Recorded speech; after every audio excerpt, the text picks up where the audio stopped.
रोक नहीं सकते हम उसको। वहां पर पानी भी पैदा होता है। अगर जिन लोगों को ठंडी देगची में दूध वगैरह गर्म करने का तजर्बा है तो देखा होगा कि उसके चारों तरफ फौरी तौर पे जो है एक पानी सा आ जाता है, उसमें हल्का सा पानी भी पैदा होता है और धुआं भी पैदा होता है, जबकि जरूरत हमारी सिर्फ हीट की है, आग की है।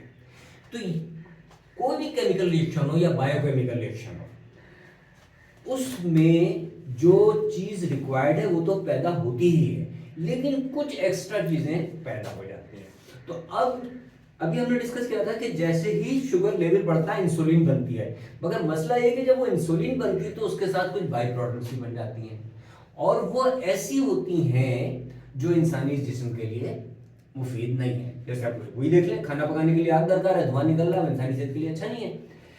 तो वो जब अगर हम कार्बोहाइड्रेट्स लेंगे तो लाजमी तौर पे इंसुलिन जो है वो निकलेगी ताकि शुगर लेवल बैलेंस करें, मगर उसके साथ कुछ ऐसे कंपाउंड्स भी निकलेंगे जो कि अमराज पैदा करते हैं। तो मतलब ये हुआ कि अगर हम अपना खाना सिर्फ कार्बोहाइड्रेट्स वाली ग़िज़ाओं पर रखते हैं तो फिर लाजमन इंसुलिन निकलेगी, इंसुलिन निकलेगी तो बाई प्रोडक्ट्स भी निकलेंगी, और बाई प्रोडक्ट्स निकलेगी तो हमारे मुख्तलिफ अंदर मुख्तलिफ अमराज पैदा करेंगी।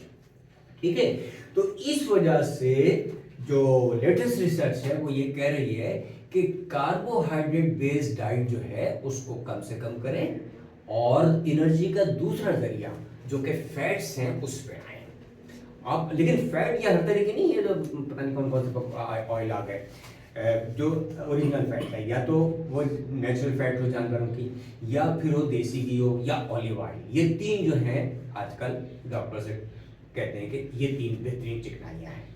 लेकिन फिर भी कार्बोहाइड्रेट से बेहतर है कि कोई ना कोई चिकनाई का इस्तेमाल कर लिया जाए। अच्छा, अब इससे क्या होता है कि अगर हम ये जो है इसका इस्तेमाल करें, चिकनाई का इस्तेमाल करें, तो फिर वो मसला नहीं आता शुगर लेवल हाई होने का।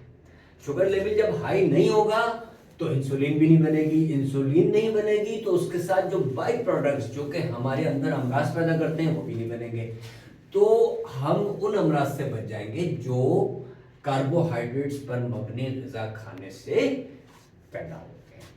ठीक है जी।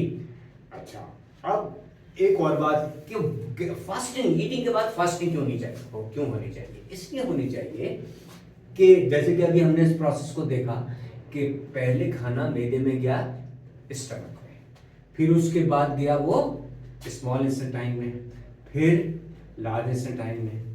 तो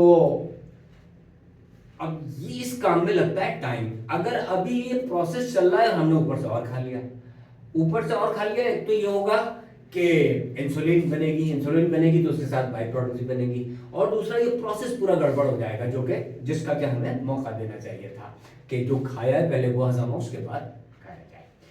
ठीक है। अच्छा, और क्या क्या फवायद होते हैं उसके लिए आगे बढ़ते हैं। Cell and dead cell. पहले हम देखते हैं किसी बिल्डिंग पे, मतलब हम फर्ज करें इसी बिल्डिंग की बात करते हैं, 100-150 शायद फ्लैट पर मुश्तमिल है। हम ये जानना चाहें कि इसका बेसिक यूनिट क्या है, कौन सी चीज़ें जिससे मिलकर बनी है। तो हम किसी एक फ्लैट पे आए, फिर उसकी दीवार देखें, दीवार पे हम प्लास्टर पकड़ें तो हमें इस तरह का मिलेगा, और फिर इसको भी हम मजीद देखें तो पता चलेगा ये ईंट से ईंट जोड़ के बनाया गया है। गोया हम कह सकते हैं इस प्रोजेक्ट का जो बेसिक यूनिट है वो क्या है, ब्रिक है, ईंट है। तो इसी तरह से इंसानी जिस्म जिन चीजों से, जिन बुनियादी यूनिट से मिलकर बना है उसको सेल कहते हैं। ठीक है, एटम एक अलग चीज है, वो सेल भी कई एटमों से मिलकर बनता है, मॉलिक्यूल से मिलकर बनता है, लेकिन इंसानी जिस्म की जो बेसिक यूनिट है, जैसे ईंट है, उसमें सीमेंट भी होता है, मट्टी भी, कंकर होते हैं, पत्थर होते हैं, वो खुद भी कई चीजों से मिलकर बनी है, लेकिन हम कह सकते हैं कि किसी बिल्डिंग का जो बेसिक यूनिट है वो ब्रिक या ईंट है। तो इसी तरह से ह्यूमन बॉडी का जो बेसिक यूनिट है वो सेल है। अच्छा, सेल जो होते हैं मुस्तकिलन टूटते भी रहते हैं और नए भी पैदा होते रहते हैं। जैसे बाल हैं, बाल नए भी आते रहते हैं और पुराने जाते भी रहते हैं। तो ह्यूमन बॉडी में सेल्स मुस्तकिलन टूटते रहते हैं, नए पैदा होते हैं।